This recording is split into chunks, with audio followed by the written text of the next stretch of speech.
ኤኒዌይስ ሰሞኑን የተነሳው ርዕስ ምንድን ነው? እንግዲህ ቤዛ ምናምን ከሚለው ጋር በተያያዘ ቤዛ ምናምን ከሚለው ጋር በተያያዘ አንድ እንግዲህ ጳጳስ ሊቀ ጳጳሳት ናቸው ይመስለኛል። ፍጡር ቤዛ መሆን አይችልም። ይግባችሁ።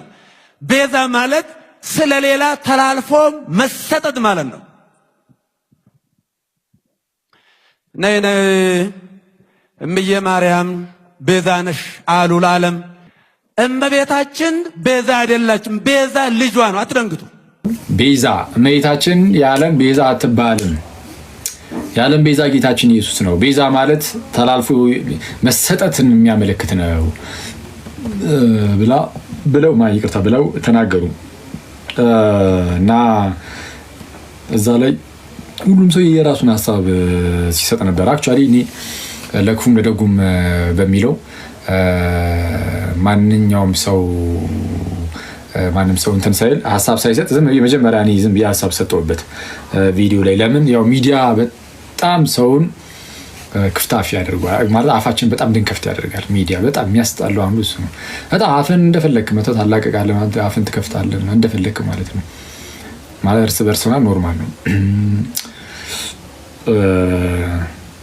እንግዲህ ወጣት ከሆንክ ምናምን ችግር የለም እንደፈለክ እርስ በርስ ብትሆን፣ ግን ጳጳሳት ላይ ምናምን እንደፈለግን ነው አንዳንዴና ለክፉም ለደጉም ያው የተናገሩት ነገር ሴንሲቲቭ ነው። በቃ ያው እንደዚህ አነጋገር እንግዲህ በጣም ያስፈራል። እንደዛ አይዊሽ እንግዲህ በዛ መልኩ ባይናገሩ እሳቸው። ግን ኤኒዌይስ ምንም ሆነ ምን ግን ያው ሴንሲቲቭ ነው አይደል? ሴንሲቲቭ ነው እና ከዛ ዝም ብዬ ሰራሁበት ቀለል እንዲል ማለት ነው ነገሩ። ሰላም ለእርሱ ይሁን አባታችን፣ ቡራኪው ተደረሰኝ፣ ጸሎቱትም ደግሞ ታግዘኝ። አሁን የተናገሯት ቪዲዮ ላይ እንግዲህ አንዳንድ ሰው የተወሰነ ጥያቄ ስለፈጠረበት ትንሽ ነገር ለመናገር መጣሁኝ።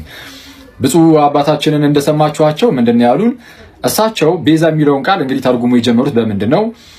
ቤዛ ማለት ተላልፎ መሰጠት ማለት ነው የሚል ነገር አስቀምጧል። ትክክል ነው። ይህም ትርጉሙ ነው ቤዛ ለሚለው ቃል።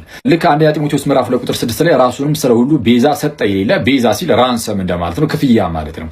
እና ክፍያ ሆኖ ስለ ሁላችን ስለ ኃጢአት ተላልፎ የተሰጠው ጌታችን ኢየሱስ ነው። እና ከዚህ አንጻር ቤዛ የሚለውን ቃል ስንናገር ይህንን እያሰብን ከሆነ ቤዛ የምንለው ብፁዕ አባታችን እንዳሉትም ያው ከጌታችን ውጭ ቤዛ ሊኖር ማንም አይችልም። እመቤታችንም ሌሎች ቅዱሳን መላእክትም ሆኑ ሌሎች ቅዱሳን ሰዎች ይህንን ነገር አላደረጉትም እና ቤዛችን ጌታችን ኢየሱስ ብቻ ነው። ግን ቤዛ የሚለው ቃል ግን ትርጉሙ ደግሞ ይሄ ብቻ አይደለም ብዬ አስባለሁ። ለምሳሌ አባ ጊዮርጊስ ዘጋስጫ በአርጋኑን መጽሐፉ የቀዳሚው ላይ ቤዛ የሚለውን ቃል ምንም እንኳን ለጌታችን በጣም በተደጋጋሚ ቢሰጠውም ይህን በጣም ቢረዳውም እችኑ ቃል ግን ለእመቤታችንም ደግሞ ሰጥቶ አይተናል። ቤዛ የምትለውን ቃል ማለት ነው። የቀዳሚው ላይ ምዕራፍ 1 ላይ ለእመቤታችንም ሰጥቶ አይተናል። መጽሐፍ ቅዱስ ይህንን ነው ቤዛ የሚለውን ቃል ለሀብት ሰጥቶት ደግሞ አይተናል። ቤዛ የሚለውን ምንድነው? ሀብት የሰው ነፍስ ቤዛ ነው ይላል መጽሐፈ ምሳሌ ምዕራፍ 13 ቁጥር 8 ላይ። ምሳሌ ምዕራፍ 13 ቁጥር 8 ላይ የሰው ነፍስ ቤዛው ሀብቱ ነው ይላል። የሰው ነፍስ ቤዛው ሀብቱ ነው። ሀብት የነፍስ ቤዛ ነው ማለት በቃ ሀብት ጌታችን ኢየሱስ ነው ማለት ነው? በፍጹም። ቤዛ የምትለዋ ቃል ለሀብት ተቀጸለች ማለት ኢየሱስ አያደርገውም ሀብትን። ልክ እንደዚህ ሁሉ ለእመቤታችን ቤዛ የሚለው ቃል ስለተቀጸለ እመቤታችንን ኢየሱስ አያደርጋትም። which means ቤዛ የምትለው ቃል necessarily ለኢየሱስ ብቻ የምትሰጥ ሳይሆን እንደ አገባቡ እንደ መጽሐፍ ቅዱስም እንዳሳየን ሊሰጥ ይችላል። ግን ከምን አንጻር ተናገሩት የሚለው ግን መታየት አለበት። ለምሳሌ መጽሐፈ ምሳሌ ላይ ለሰው ነፍስ ቤዛው ሀብቱ ነው ሲል ምንድነው? ሰው ሀብትን በአግባቡ ከተጠቀመበት ምንድነው? ልክ እዛው መጽሐፈ ምሳሌ ላይ የሚናገረው ነገር አለ። ለድሃ ቸርነትን የሚያደርግ ይላል። ሚኒንግ የሚለግስ ለድሃ የሚሰጥ ለእግዚአብሔር ያበድራል ይላል። ለማን ያበድራል? ለእግዚአብሔር። ለድሃ ስትሰጥ ለእግዚአብሔር እያበደርክ ነው። ለእግዚአብሔር ካበደርክ ደግሞ ለእግዚአብሔር አበድረው አስበው። እግዚአብሔር ደግሞ ምን ያደርጋል? ይከፍላል። እዛው ጋር እርሱ ራሱ ደግሞ መልሶ ይከፍለዋል ይላል። እግዚአብሔር ማለት ነው። እግዚአብሔር ደግሞ ይከፍልሃል። ክፍያህን ከእግዚአብሔር ታገኛለህና ሀብት ያለው ሰው በሀብቱ እንደዚህ ማለት with good intention በደንብ በፍቅር ተሞልቶ ድሃን እንደዚህ የሚረዳ ቢኖር፣ ለድሃ እጁን የሚዘረጋ ቢኖር ለእግዚአብሔር እያበደረ ነውና እግዚአብሔር ደግሞ ለዛ ሰው ይከፍለዋልና ከዛ አንፃር እንዲህ ተብሎ ሊነገር ይችላል። ምንም እንኳን አንዳንዴ ደግሞ ሀብት መጥፊያ ቢሆንም ልክ እንደዚህ ደግሞ ለእግዚአብሔር ማበደር አይነት ጉዳይ ውስጥ ደግሞ ሊገባ ይችላል። ግን በፍቅር ሲሆን ማለት ነው የሚሰራው። ከዚህ አንጻር ለምሳሌ መጽሐፍ ቅዱስ በቃ ቤዛ ብሎ ጠራው ሀብትን። ስለዛ ቃላቱን ስንጠቀም ከምን አንጻር ተጠቀም ነው እመቤታችን እንደው በጸሎት ከማገዙ አንጻር ምናምን እንዲህ ተብሎ ቢነገር ወይም በሌላ ምክንያቶችም በምን ምክንያት ቃሉን ተጠቀም ነው የሚለው እሱን ማሰቡ ጥሩ ይመስለኛል። የተወሰነ እንትን እንዳይል ማለት ነው። ግን ያው ብፁዕነታቸውም ብፁዕ አባታችንም ካሉት ትርጉም አንጻር ትክክል ነው። ያው ጌታችን ብቻ ነው የሚለው ከዛ ትርጉም አንጻር ሲሆን እናችን የተወሰነ ረዳት በሚለው ነው ይቆየን። ያው ካጠፋው ይቀርታል። ከዛ ዝም ብዬ ሰራሁበት ቀለል እንዲል ማለት ነው ነገሩ። ግን አልቀረለትም እና አንዳንድ ሰዎች የሚሰሩበት መንገድ በጣም ነው የሚከብደው እና የሚያስቸግረው። አንዳንዱ በጊታስ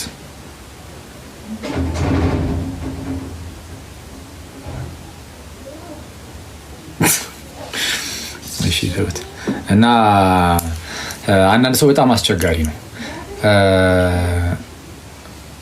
ማለት የምንናገርበት መንገድ ምናምን ይቆራረጣል። ይቆራረጣል ጋይስ ይቆራረጣል እየተባልኩ ነው ኮመንት ላይ።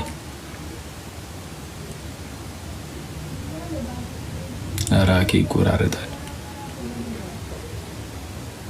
ኖርማል ነው። እሺ የነሱ ችግር ነው እና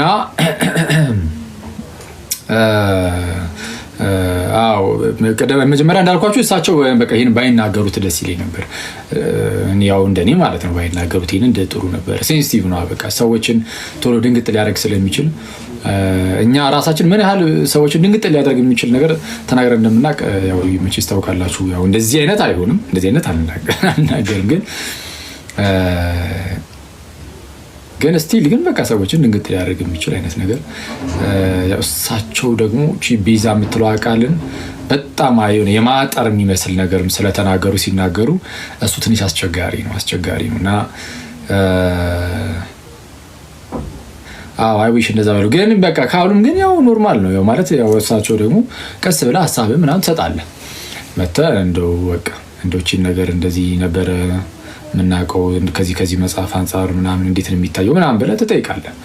ጳጳሳትም ማለት ነው ጳጳሳት በጣም ትልቅ ክብር ነው ባይዚ ያላቸው። ዝም ብለህ ብድግ ብለህ እንደፈለክ ምናምን የምትናገራቸው ምናምን አይደሉም። ያው አስቸጋሪ ጊዜ ላይ ስላለን አስቸጋሪ እረኞች ሊነሱ ይችላሉ። ኤርሲያን ውስጥ አስቸጋሪ እረኞች ሊነሱ ይችላሉ እና ከምናያቸው ነገሮች ምናምን የተነሳ በቃ ያው የሆነ ነገራችን ቅይር እያለ መጣ እንጂ በተቻለን አቅም ግን ለጳጳሳት የምናሳየው ክብር በጣም እንትን ማለት አለበት፣ በጣም መታወቅ አለበት። በጣም ዮኒ አንድ ቪዲዮ ሰርቶበት ነበረ። ከራሳቸው ከሐዋርያት ከነ ዮሐንስ የተማሩ አግናጢዎች ስለ ጳጳሳት የሚናገሩ በጣም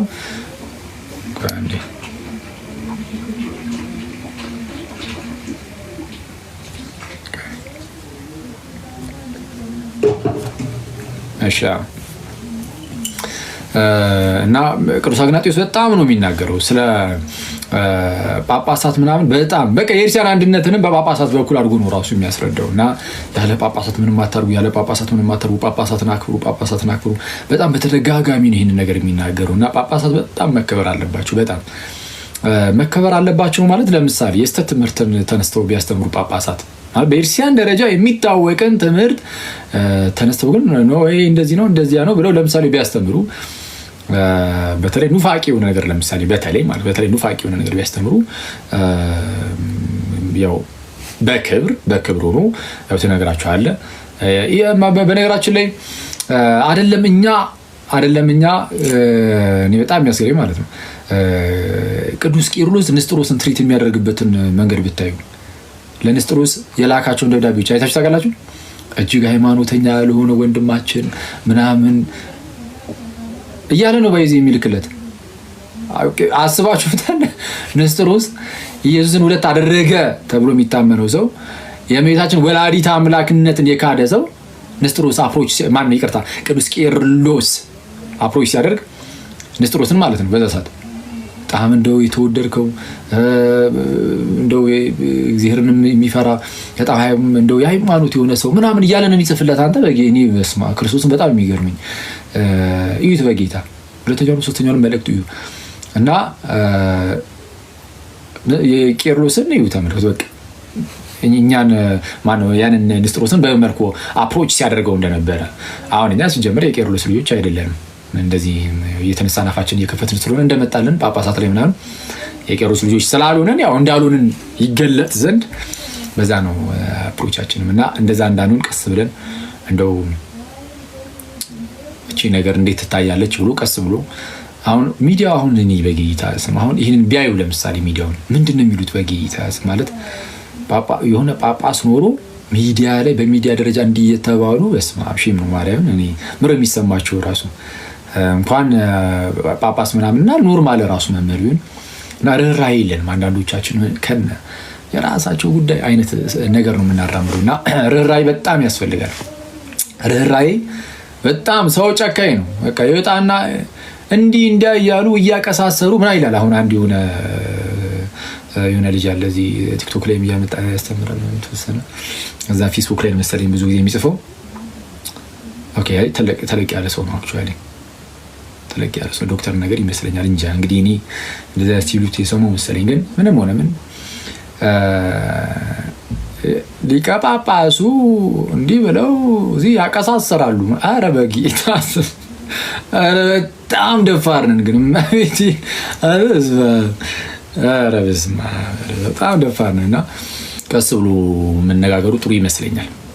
እና እኔ ራሴ በስህተት እንደዛ ካልኩ ፕሊዝ እናንተ ጥሩ ነገሩኝ እመቤቴ እንደዛ ነው። እኔ በጣም በቃ እንደው ሚዲያ ላይ መሆን ያለበት እንዴት ነው በጣም የምትወዱትን ሰው እንደው እንድች ብታረግ ምናምን ብላችሁ ምከሩ። እሺ ነገሩ እንደው ነገር እንድች ብትሆን እንዲ ምናምን ስለዛ ለምሳሌ አክሊል የምትወዱት ምናምን ከሆነ ጥሩ ያልሆነ ነገር ሲያነሳውና ከሰማችሁ አክሊል እንደው ነገር እንድች ብታረጋት ምናምን ልትሉት ይገባል። እና እሱ እኔን ያስደስተኛል ባይዚ እና ለምን ይሄን ያልኳችሁ ድንገት እንኳን ይሁን እናንተን ሊያስከፋ የሚችል እናንተን ብቻ አይደለም ማለት የሆነ ቤርሳን ሊያውክ የሚችል የሚመስላችሁ ነገር ከተናገርኩኝ ትክክል ቢሆን ራሱ የተናገርኩት ግን ትክክል የሆነ ነገርም ያለ ሰዓቱ ሲሆን አንዳንዴ አስቸጋሪ ሊሆን ይችላል። ስለዛ ምንድነው እንደዚህ አይነት ነገር መስሎ ሲታያችሁ እንዶቺ ነገር አክሊል ምናምን ብላችሁ ብትነግሩኝ ያኔ ፍቅራችሁ ይገለጣል። ፍቅራችሁ የሚገለጠው በዚህ ነውና እንደዛ ነው ጥሩ ነውና ያይማይስ እና ቤዛ የሚለው ቃል እሱን ላብራራላችሁ አይደለም ግን ያው ቪዲዮ ላይ እንደሰራውላችሁ ብፁዕ አባታችን እንዳሉት እሳቸው ባሉት መልኩ ከሆነ ትክክል ናቸው እያቸዋለሁ። እሳቸው ባሉት መልኩ ከሆነ ቤዛ የሚለው ቃል ማለት ነው።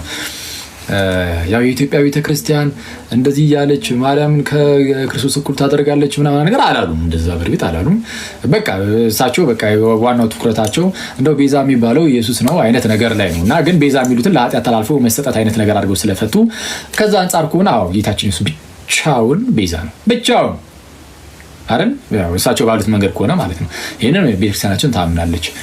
ይሄንን ቤተክርስቲያናችን እንደ ቤተ ክርስቲያን ነው የምታምነው። ይሄን በቃ በዓለም አቀፍ ደረጃ የኢትዮጵያ ቤተክርስቲያን በተለይ ይሻላል በል ግን በደንብ የኢትዮጵያ ቤተክርስቲያንም እሳቸው ካሉት አንጻር የቤዛ ትርጓሜ ከዛ አንጻር ሲታይ ለኃጢአት ተላልፎ መሰጠት ክፍያ መሆን መሞትና ከሆነ ብቻውን ኢየሱስ ቤዛ ነው የሚለውን ቤተክርስቲያናችን ትቀበላለች። ግን ቤዛ የሚለው ቃል ያው እንዳገባቡ እንደ ኮንቴክስቱ እንዳውዱ ያው ሊለያይ ይችላል ትርጉሙ።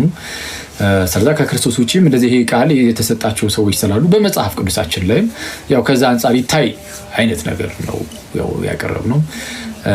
እርግጠኛው ነኝ ያው ሲያዩት እሱን ማለት ይሄን ነገር ማለት ቤዛ የሚለውን ነገር ሲያዩት ምን ታዲያ እኔም እኮ እያልኩ ያለሁት ይሄንን ነው ማለታቸው አይቀርም አውቃለሁ። አይ ሚን ስለ ቤዛነት ስናወራ ስለዚህ እያወራን ነው ከዛ አንጻር ይሄን ያልነው ማለታቸው እኮ አይቀርም። ግን እሳቸው እንደዛ ማለታቸው ላይ ቀር አሁን ተነስተን ያው እንዲና እንዲያ ምናምን እየተባባልን ተንባነል ጥሩ ነው እንዳልኳችሁ። ግን እሳቸውን በዛ መልኩ ባይገልጹ ጥሩ ነበረ እንደኔ። እና ደግሞ የሸዋ ሀገር ሊቀ ጳጳሳት ናቸው ብሎ የነበረን እንትና አቡነ ቀውስጦስ ነው ስማቸው። አንዴ አቡነ ቀውስጦስ ነው ማነው ስማቸው? በጣም ደስ የሚሉ አባት አሉ አይደል? እሳቸው እሳቸው የሸዋ ይመስሉኝ ነበረ። የምንድን ናቸው? እስቲ ቆይ መጀመሪያ ቆይ ስማቸው እሱ ይሁን አይሁን ቆይ ቼክ ላድርግ። ዝም ብዬ በጣም እኮ ማወቅ አለብን ስማቸው ምናምን፣ ግን እኔ አላውቅም። እንግዲህ አዎ አቡነ ቀውስጦስ የት ሀገር ናቸው እሳቸው? እስቲ ንገሩኝ። አባቶቻችንን እንወቅ እንጂ ጋይስ፣ ያለንበትን አካባቢ ብቻ ነው እንደምናውቀው። አቡነ ቀውስጦስ